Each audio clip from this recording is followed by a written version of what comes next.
लोगों, वेलकम। कल वाले लेक्चर में हमने पढ़ा था एक्सीलरेशन क्या होती है और हमने उसके अलावा कुछ बेसिक टर्म्स पढ़ी थी, रेस्ट पढ़ा था, मोशन पढ़ा था, मोशन की डेफिनेशन पढ़ी थी, टाइप्स ऑफ मोशन पढ़ा था। अगर कभी भी जेकेएसएसबी का एग्जाम या क्लास 4th का एग्जाम हो, जो हमने कल चीजें पढ़ी वो मोर देन सफिशिएंट थी उसके लिए। अगर हम आगे बाकी चीजों को पढ़ें, यानी कि अगर मैं बात करूं एनडीए एग्जाम की, अगर मैं बात करूं सीडीएस एग्जाम की, और अगर मैं बात करूं सीजीएल एग्जाम की, और सीजीएल में एक टॉप एग्जाम होता है एओओ, असिस्टेंट ऑडिट ऑफिसर। अगर इन एग्जाम की बात करूं तो इन एग्जाम्स में ज्यादातर ग्राफ पूछे जाते हैं। सीडीएस 2018 के क्वेश्चंस में ग्राफ पूछे थे, इवन के हिस्ट्री का मैप पूछा हुआ था, ऐसा करके, ऐसा इंडिया के मैप में रिवर्स के नाम पूछे हुए थे, ऐसे ग्राफ था, ये और ये। बताओ इनमें से नर्मदा कौन सा है, तापी कौन सा है, पेरियार एंड पंबा कौन सा है, साबरमती एंड लूनी कौन सा है। तो इस तरीके के ग्राफ पूछे जाते हैं। ऐसे ही ग्राफ हमने इकोनॉमिक्स के कल वाले लेक्चर में पढ़े थे। आज आगे फर्दर ग्राफ्स को हम पढ़ेंगे। तो इसमें अब हम स्पीड से लेके या डिस्प्लेसमेंट टाइम ग्राफ हम कुछ पढ़ेंगे। अगर आपको ये चीजें समझ आ रही हैं ठीक, तो नहीं भी आ रही तो कोई दिक्कत नहीं है, बस एक कान से सुनो दूसरे कान से निकाल दो, बस ऐसा नहीं करना है। देखो, हेडिंग डालो डिस्प्लेसमेंट टाइम ग्राफ, हेडिंग लिखते यहां पे, हेडिंग डालो डिस्प्लेसमेंट टाइम ग्राफ, ठीक है। अब डिस्प्लेसमेंट टाइम ग्राफ में क्या करना है। डिस्प्लेसमेंट मैंने आपको बता दिया, शॉर्टेस्ट डिस्टेंस, और टाइम और ग्राफ तो पता ही है। देखो, अगर आपने कभी साइंस नहीं पढ़ी, आप आर्ट्स बैकग्राउंड के बच्चे हैं, तो आपके लिए मेरे पास इनको अलग तरीके से पढ़ाने की है कुछ। देखो,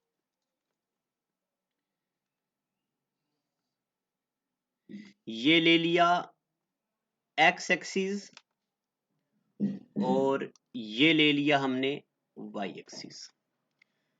यहां पे है 0, एक्स एक्सिस में कोई वैल्यूज होती हैं 1 2 3 4 5 6 करते करते करते ऐसे वैल्यूज बढ़ रही हैं। वाई एक्सिस में भी वैल्यूज बढ़ रही हैं 1 2 3 4 अप टू ऐसे वैल्यूज बढ़ रही हैं। अब देखिए, गौर से सुनना मेरी बातें। देखो, यहां पे एक्स एक्सिस में टाइम लिखा हमने और वाई एक्सिस में डिस्प्लेसमेंट लिखा हमने। तो ये डिस्प्लेसमेंट टाइम का ग्राफ है। मान लो डिस्प्लेसमेंट हो गई 4 यहां पे, ठीक, ये 4 है। टाइम बढ़ रहा है बट डिस्प्लेसमेंट 4 ही है। फिर टाइम बढ़ रहा है, डिस्प्लेसमेंट 4 ही है। टाइम बढ़ रहा है, डिस्प्लेसमेंट 4 ही है। टाइम बढ़ रहा है, डिस्प्लेसमेंट 4, टाइम बढ़ रहा है, डिस्प्लेसमेंट 4। इसका मतलब यह है कि टाइम बढ़ रहा है मगर डिस्प्लेसमेंट में कोई भी चेंजेस नहीं आ रही हैं। तो इसका मतलब होता है कि ये बॉडी रेस्ट में है। क्या है? बॉडी रेस्ट में है। तो डिस्प्लेसमेंट टाइम ग्राफ का केस नंबर 1 क्या? When an object is at rest. जब कोई भी ऑब्जेक्ट किस में होगा? रेस्ट में होगा। तो बताओ तब ग्राफ कैसा बनेगा? पेपर में आता ही सवाल यही है। Which of the following is displacement time graph when the object is at rest? तो अगर ऑब्जेक्ट रेस्ट पे है, इसका मतलब टाइम तो बढ़ रहा है, टाइम को कभी हम रोक नहीं सकते, बट डिस्प्लेसमेंट में कोई इंक्रीमेंट या डिक्रीमेंट नहीं हो रहा है। जैसे गाड़ी यहाँ पे थी तो यही है यही है यही है, देखो टाइम बढ़ रहा बढ़ रहा बढ़ रहा बढ़ रहा बढ़ रहा बढ़ रहा बढ़ रहा, बट डिस्प्लेसमेंट में कोई वेरिएशन नहीं आ रही। तो when object is at rest, graph कैसा होगा? Graph will be parallel to X axis. Graph कैसा होगा? Parallel to X axis. ठीक है यहां तक? तो बस आपको इसमें यही बात याद रखनी है, डिस्प्लेसमेंट टाइम ग्राफ में टाइम है एक्स एक्सिस पे, डिस्प्लेसमेंट है वाई एक्सिस पे। तो जैसा जैसा टाइम आगे बढ़ रहा बढ़ रहा बढ़ रहा, बट डिस्प्लेसमेंट में कोई वेरिएशन नहीं आ रही, तो ग्राफ कैसा है? Parallel to X axis. ठीक है यहां तक? इसमें कोई नई चीज नहीं है, आपको समझने में शायद दिक्कत हो रही होगी। अगर दिक्कत हो रही है तो मैंने आपको ऑप्शन दिया हुआ है 24 घंटे कॉल का। डाउट सेशन में, अगर डाउट सेशन में कोई बच्चा नहीं आ सकता तो तब भी कॉल का ऑप्शन है आपके पास, हमेशा मैसेज का ऑप्शन रखा, व्हाट्सएप का ऑप्शन रखा है। तो डिस्प्लेसमेंट टाइम ग्राफ में पहली कंडीशन बताओ, जब ऑब्जेक्ट रेस्ट पे होगा तब ग्राफ कैसा बनेगा? तो जब ऑब्जेक्ट रेस्ट पे होगा तो उसका ग्राफ कैसा बनेगा? Parallel to X axis. ठीक है यहां तक? इसमें कोई डाउट है? अभी ये हमने केस नंबर फर्स्ट पढ़ा, इसी तरीके के और भी केसेस आते हैं। केस नंबर टू, अगर ऑब्जेक्ट यूनिफॉर्म एक्सीलरेशन के साथ इंक्रीज हो रहा है, यानी कि अगर ऑब्जेक्ट क्या है? मूव कर रहा है, ऐसे मैं लिखता हूं case number 2, when object is moving with zero acceleration. अब आपको फिजिक्स की ये टर्मिनोलॉजी समझनी है। अगर हम बात करें जनरल लेमैन आइडिया की, तो उसमें एक्सीलरेशन का मतलब वही होता है भाई, स्पीड का बढ़ना। तो यहां पे जीरो एक्सीलरेशन है, तो जीरो एक्सीलरेशन का मतलब होता है स्पीड में कोई भी चेंजेस नहीं आ रही है, स्पीड में कोई भी चेंजेस नहीं आ रही हैं, ये होता है जीरो एक्सीलरेशन का मतलब। अब मैं आपको इसको लेमैन आइडिया से समझाता हूं। देखो, मान लो ये कोई गाड़ी है, ये रोड है, गाड़ी ने पहला 1 किलोमीटर आधे घंटे में चला, फिर अगला 1 किलोमीटर 30 मिनट में चला, यानी आधे घंटे में, फिर अगला 1 किलोमीटर 30 घंटे में, फिर अगला 1 किलोमीटर 30 घंटे में, फिर अगला 1 किलोमीटर 30 घंटे में। इसका मतलब गाड़ी की स्पीड में चेंजेस नहीं आ रही है, ना ही स्पीड बढ़ रही है ना ही स्पीड कम हो रही है। जब ना स्पीड बढ़ रही हो ना स्पीड कम हो रही हो, इसको बोलते हैं जीरो एक्सीलरेशन है। एक्सीलरेट नहीं हो रही है, स्पीड नहीं बढ़ रही है। तो इसका ग्राफ कैसा होगा?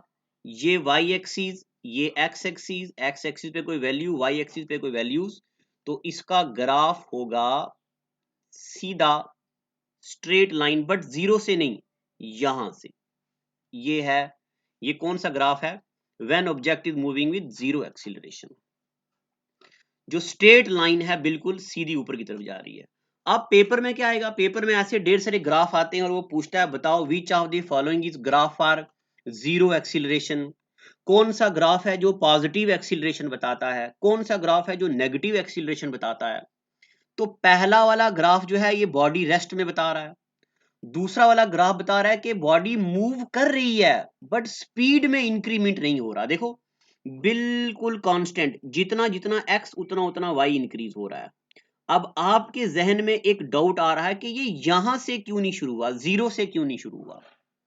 जीरो से शुरू इसलिए नहीं कर रहे कि अगर किसी बॉडी का, ये डिस्प्लेसमेंट है ये टाइम है, अगर किसी बॉडी का टाइम जीरो है डिस्प्लेसमेंट भी जीरो है, इसका मतलब बॉडी रेस्ट में है। बॉडी किस में है? रेस्ट में। अब बॉडी रेस्ट में है और बाद में मूव कर रही है, इसका मतलब ऑब्वियसली बॉडी में एक्सीलरेशन हो रही है, स्पीड बढ़ रही है बॉडी की।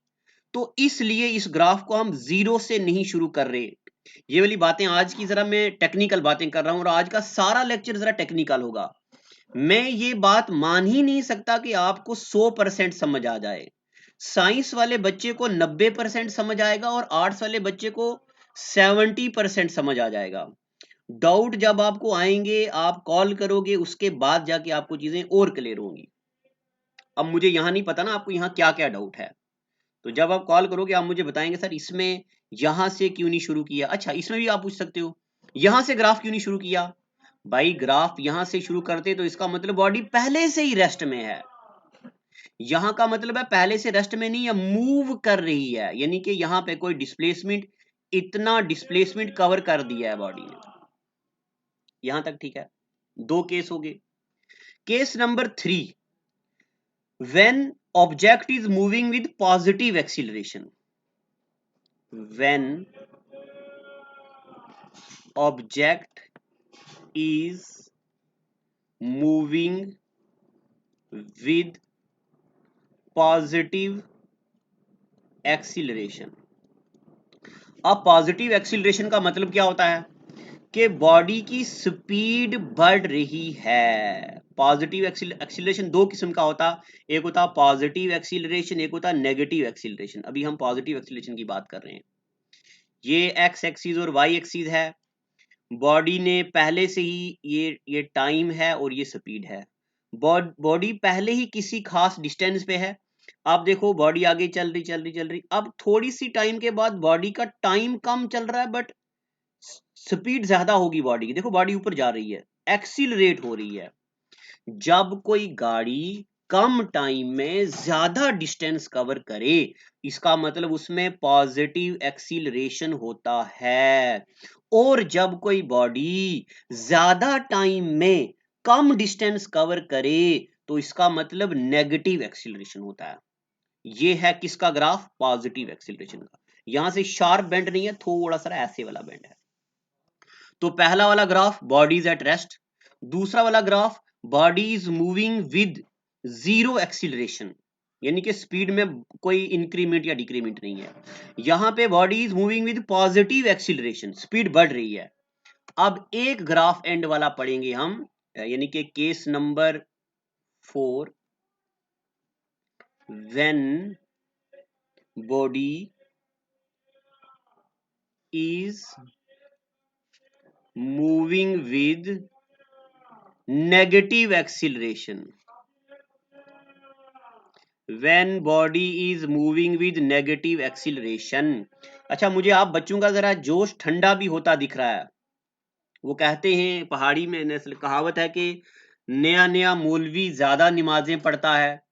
जब पहले दिन का फर्स्ट लेक्चर था तो आप बच्चों में बड़ी मुझे वो दिखी, बेसब्री दिखी, जोश दिखा, एंथुसियाज्म दिखा, डिटर्मिनेशन दिखी। आज की डेट में बहुत कम बच्चे हैं जो मेरे साथ साथ चल रहे हैं, कॉल करते हैं, डाउट पूछते हैं, उनके लिए दोबारा डाउट सेशन बनाता हूं, उनके लिए वीडियोस रखता हूं। बहुत कम बच्चे हैं जो मतलब बहुत ज्यादा बच्चे ऐसे भी हैं जो साथ छोड़ दिया है जिन्होंने। अब आपको मैं ये बातें बता रहा हूं कि इन दिनों में थोड़ा कभी लेक्चर डिले हो जाता है बिजी शेड्यूल की वजह से, बट आप यकीन रखिए आपको जो जो चीजें पढ़ा रहा हूं मैं ये strictly examination point of view से हैं। वेव चैप्टर जो है ना आपका, उसके एमसीक्यू आपको डिफिकल्ट लग रहे हैं, मुझे पता है, क्योंकि उसमें उसमें ऐसे क्वेश्चन हैं, मॉड्यूलेशन के क्वेश्चन हैं, डिफिकल्ट क्वेश्चन हैं उसमें, तो वो मैं सॉल्व करवाऊंगा ना। मैं किस लिए बैठा हूं यहाँ पे, आपको हिम्मत नहीं छोड़नी है। आखिरी case, when body is moving with negative acceleration. Negative acceleration का मतलब होता, ये एक्स एक्सिस है, ये वाई एक्सिस। नेगेटिव एक्सीलरेशन का मतलब होता है कि बॉडी की स्पीड कम हो रही है। बॉडी की स्पीड क्या हो रही, कम। पहले बॉडी की स्पीड ये वाली थी, अब जरा धीरे धीरे धीरे धीरे बॉडी की स्पीड कम होना शुरू हो गई है। ठीक है ना, ये वाला टाइम है, ये डिस्प्लेसमेंट है। अब बॉडी की स्पीड क्या हो रही है, कम। तो जब ये नीचे की तरफ मूव हो रहा है तो तब बॉडी की स्पीड क्या है, कम, नेगेटिव एक्सीलरेशन। यानी कि ज्यादा टाइम ले रहा है और डिस्प्लेसमेंट कम। देखो ना यहाँ पे डिस्प्लेसमेंट सिर्फ इतनी सी हो रही है और टाइम देखो इतना लग रहा है, इतना इतना इतना इतना इतना टाइम लग रहा है। तो अभी हमने क्या क्या पढ़ा है मैं एक बार रिकॉल करवा देता हूं। अभी हमने पढ़ा एक ग्राफ, ये पहले मैं सब बना देता हूं। कितने केस हमने पढ़े, 4 केस, 2, 3 और 4। ये एक्स एक्सिस, ये वाई एक्सिस, ये एक्स एक्सिस।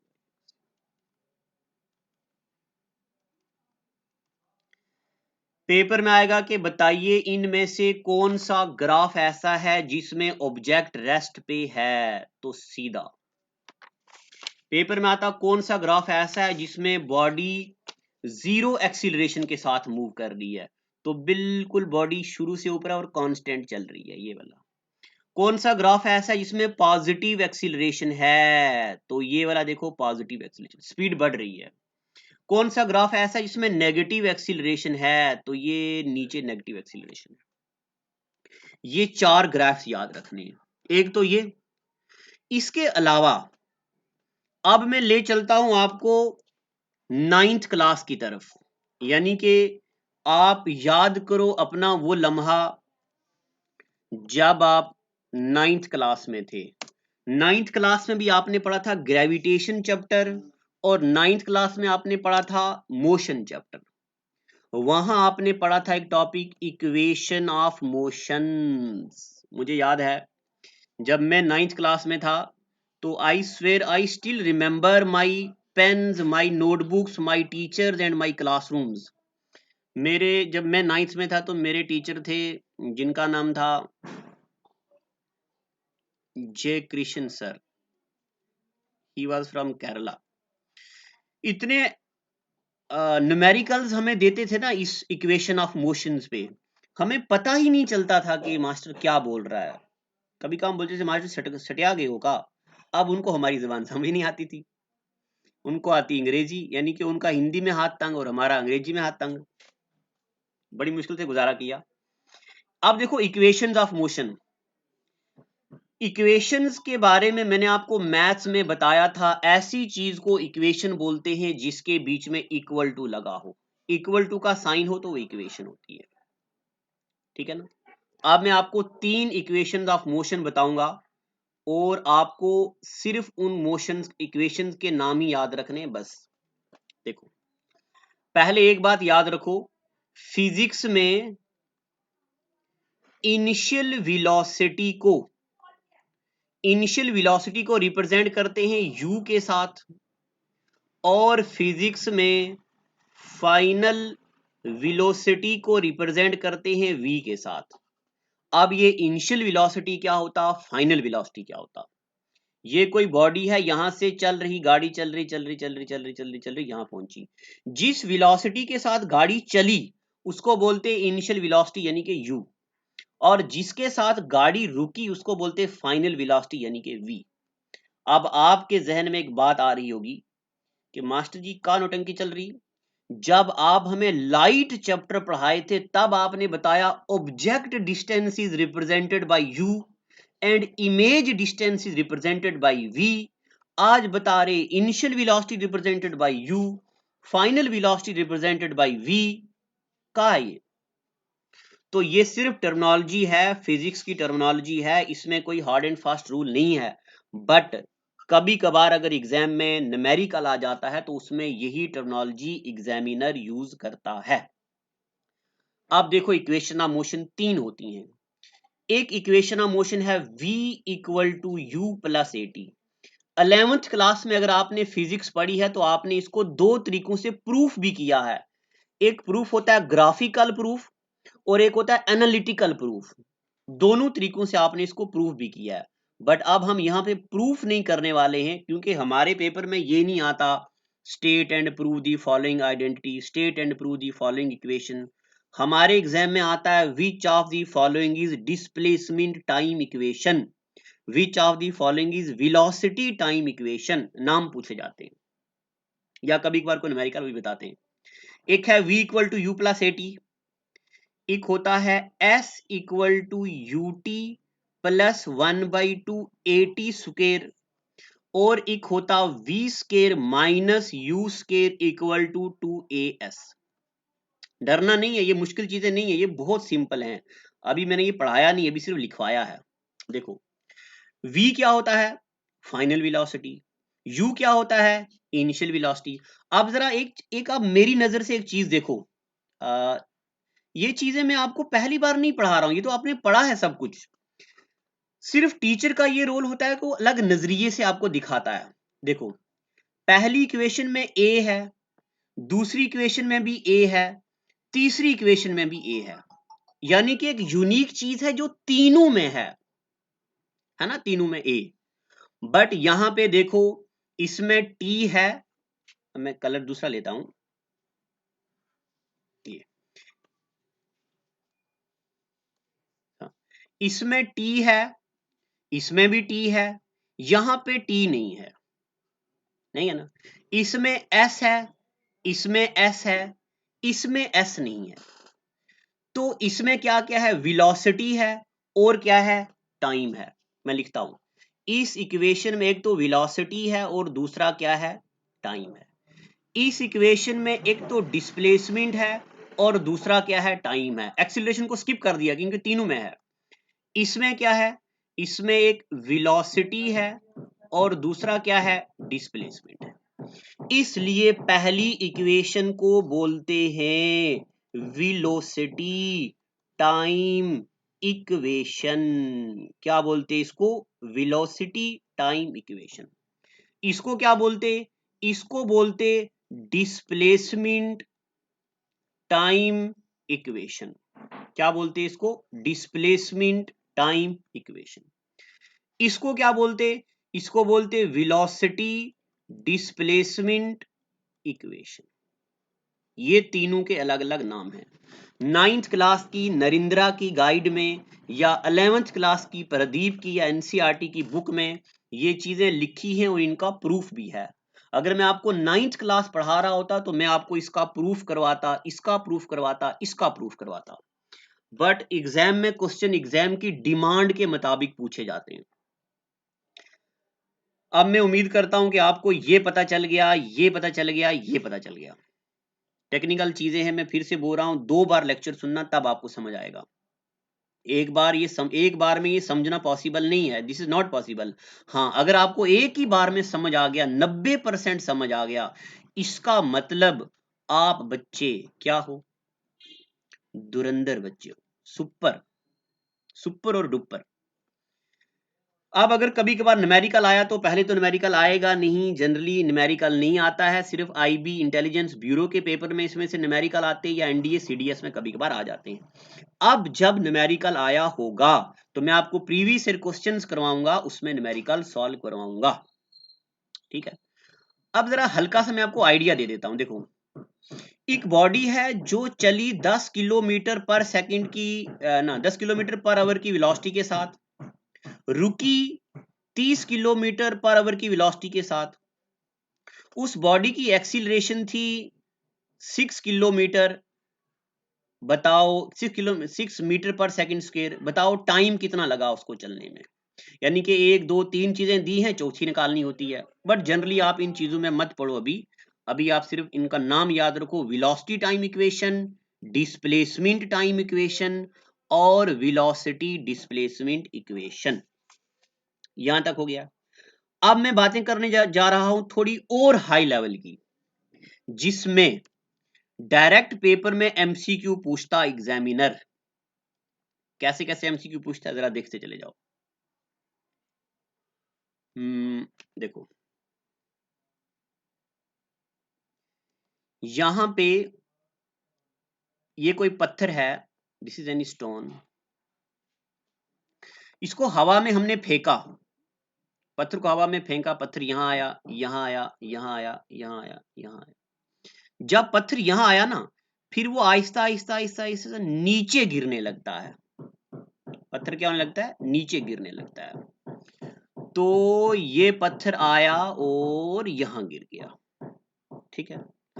अब आपको मैं बोलूं, टिपिकल फिजिक्स में जो हमने पत्थर फेंका इसको बोलते हैं प्रोजेक्टाइल। क्या बोलते, प्रोजेक्टाइल। 11th क्लास में भी आपने पढ़ा, 9th क्लास में भी पढ़ा। What is projectile, any object which if thrown and moves under the influence of gravity, ऐसे किसी भी ऑब्जेक्ट को बोलते प्रोजेक्टाइल। हमने पत्थर फेंका एटमॉस्फेयर में तो पत्थर यहां से ऊपर गया गया गया गया नीचे आगे गिर गया, प्रोजेक्टाइल है। हमने पेन फेंका यहां से ऊपर गया गया गया तो प्रोजेक्टाइल है। अब जरा आपको मैं एक टास्क देता हूं, अपने घर पे आओ, छत पे चढ़ो, अपना मोबाइल ऊपर फेंको फेंको फेंको फेंको और नीचे गिरेगा और वो भी प्रोजेक्टाइल बन जाएगा फिर।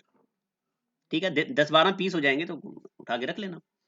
तो यानी कि कोई भी ऑब्जेक्ट, अब बाद में मेरे पास बताइए मास्टर पैसे दो, आपने बोला था मोबाइल ऊपर फेंको, हमारे पास खुद नहीं है। यहां से ऊपर मोबाइल या कोई चीज फेंकी तो नीचे आ गई, तो वो क्या होगी, प्रोजेक्टाइल।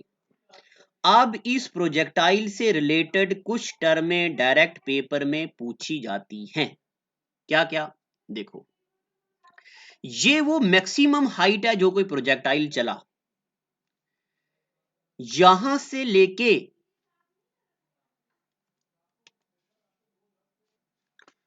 यहां से ऊपर जो, जब प्रोजेक्टाइल गया तो इसको बोलते हैं, यानी कि यहां से लेके यहां तक उसने कितना टाइम लिया। मैं ये जो लाइन लगा रहा हूं यहां से, अच्छा पता नहीं आपको ये मेरा दिख रहा है, ये प्रोजेक्ट ये वाला कि नहीं, एक मिनट, एरो ऑप्शन,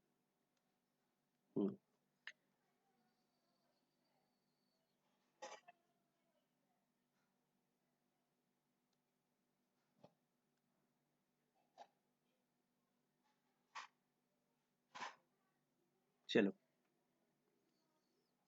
ये जो यहां से ऊपर चला गया इसको बोलते हैं, यानी कि यहां से ऊपर जाने का टाइम, तो इसको बोलते हैं टाइम ऑफ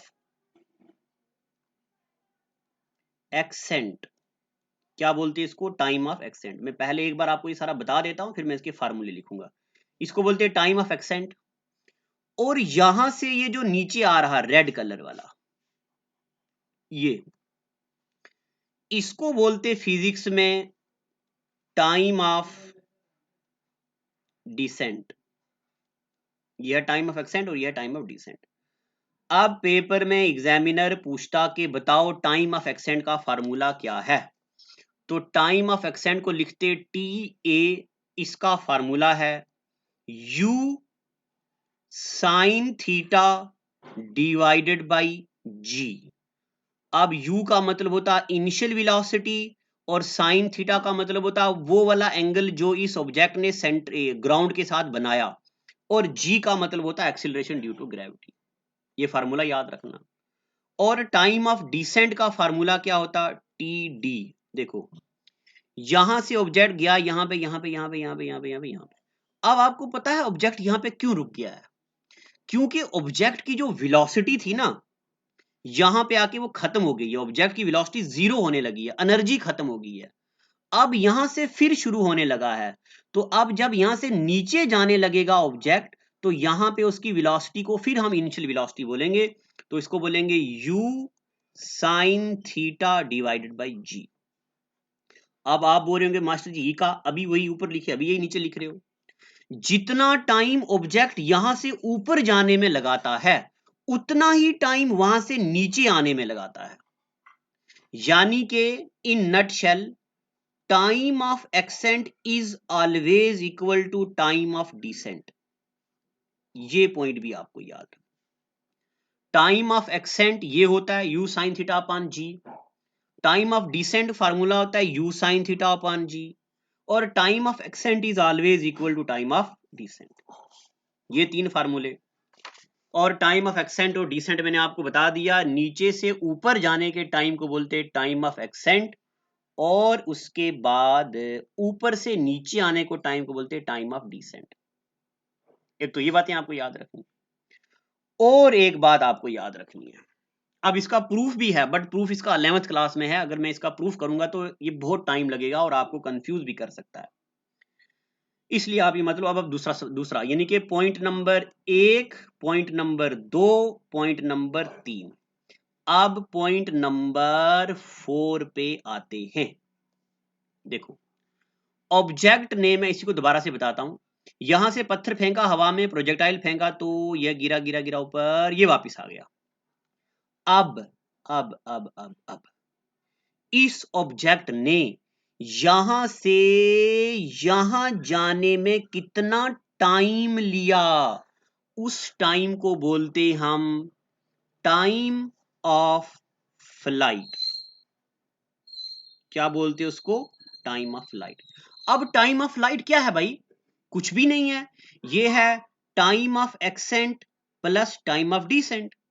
और टाइम ऑफ एक्सेंट क्या है, ये कुछ भी नहीं है, u sin theta divided by g, और टाइम ऑफ डिसेंट क्या है, वो भी u sin theta divided by g। अब दोनों के नीचे g है, ठीक है ना। अब क्या करेंगे, इसको सीधा जमा कर देंगे, ये हो गया g और g आ गया, एक g यानी कि g, हाँ वो वाला g। u sin theta divided by, अच्छा आई एम सॉरी, यहाँ 2 नहीं है, 2 कहां से आ गया, गलती से आ गया, u sin theta divided by g, और यहाँ पे भी u sin theta divided by g, तो ये आएगा 2u sin theta divided by g, और इसको लिखते हैं कैपिटल T से, time of flight equal to u sin theta divided by g। ठीक है, यहां तक कोई दिक्कत है यहां तक आपको? तो अभी हमने पढ़े 3 और एक ये हो गया 4 फार्मूले।